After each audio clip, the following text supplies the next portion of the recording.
I think a NOC is going to change very, very dramatically. Okay, we have a habit of bringing people together into a single physical room to manage an operation and to have standard procedures. The world is changing very quickly today. The world is changing in the sense that we have a lot of enabling technology, cloud services, software services. We can work on-prem, off-prem. We have people working remotely, and all of that is really changing the whole landscape. Today we are really looking at more data-driven operations. This means that there are new innovative ways of managing an operation. Today we are talking, for example, about having the ability to share dashboards and data on the fly across the cloud with different partners and business partners to spin up new APIs and interactions. To give you one example, we have done at Skyline a very, very exciting integration with collaboration tools like Microsoft Teams. This allows teams really to work together in a very dynamic fashion.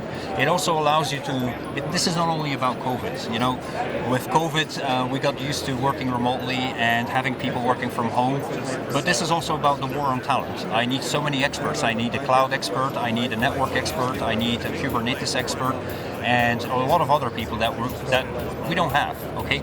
And within that environment, for example, a Teams integration allows you to tap into all the different resources that you have across the organization in a much more convenient and much more on-demand way. So I would say the way a NOC is really, as a concept, designed and the way we know it, it's really changing very dramatically because of those new tools, because of the data-driven ways of working.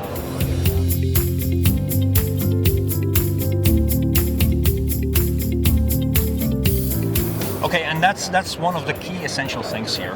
First of all, an operation is no longer an operation. Obviously, our industry is moving and becoming very much a software business, an ICT business. And if you look at the IT world, well, what do you see there? It's DevOps. This is not simply about having a separate engineering and a separate operations team anymore. This is really about being able to bring people together and to evolve continuously. So what we see amongst our customers is a big move towards DevOps operation, bringing people, engineers that can create and design solutions on a continuous basis together with the operational teams. So that's a very big change. It's a change in the tool set, it's a change in how you architect and design systems, it's also a change in how you organize a company, it's a change in how you set up different teams and all of that. But obviously there's a whole new generation of tools that allows you to do that. It's very important. The first step, I always say, is to look at building a standardized digital twin of your operation. I have cloud services, I have on-prem equipment, I have so many resources, software components, hardware components, and what you need to do, and that's always the basis of a digital transformation, is to build a unified, secure digital twin. And that's the foundation where you start. And building on that digital twin where you allow people to consume data in many different ways, like I mentioned already, like a Teams integration, for example. So all those things are really fundamentally changing the whole dynamics of this.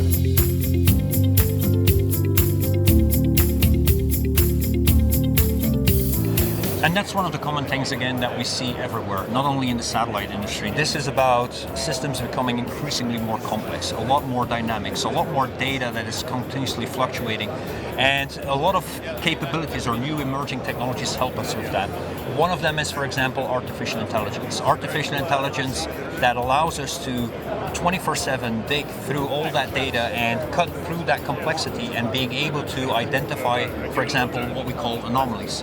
Anomalies and changes in behavior in complex systems are very important because typically in a complex system we have a lot of advantages. The advantages are that it can be very robust. I can kill a single server and nothing is happening. But then again, in a complex system also, there's a certain fragility. Sometimes you do something very small and it has a very unexpected outcome. So being able to have a monitoring and control platform that collects massive amounts of data and, for example, leverages the latest AI technologies to identify changes in behavior. So the first step is it learns automatically about what is normal behavior and then has the ability to alert you and to notify you when anything changes in the system that seems a little bit off. And that's where operators then need to focus. They have to spend their time to look into certain deviations and to analyze and see if anything needs to be done to mitigate maybe an emerging problem or an issue that could be affecting out the services.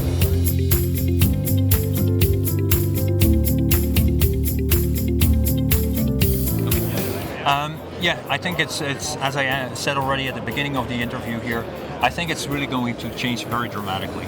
Again, we know the concept of a NOC of being a physical room where we bring people together. In a distributed and much more complex constellation, definitely, the whole concept is also going to become very distributed. We're going to have people at different locations. We have to have the flexibility to leverage different expertises and different people and bring them together in one environment. So that's going to change the whole dynamics of how you run and operate a NOC. Secondly, we live in a platform economy, okay? And the platform economy means that you interface with other platforms. And what we see is that a lot of the interactions that used to be human-to-human interactions are now shifting very quickly towards digital experiences. People are expecting not to pick up the phone or have conversations or emails. This is really about being able to share data between different platforms, to be able to do automations across different organizations, not just within your own ecosystem. So, and there we see also already, for example, in our data miner platform, tremendous evolutions. The ability, for example, to receive a requirement from a business partner with a specific need and to translate that requirement into a new API and to have that live in production by the afternoon and getting that digital connection with that partner up and running. So all those relationships are really changing very, very quickly.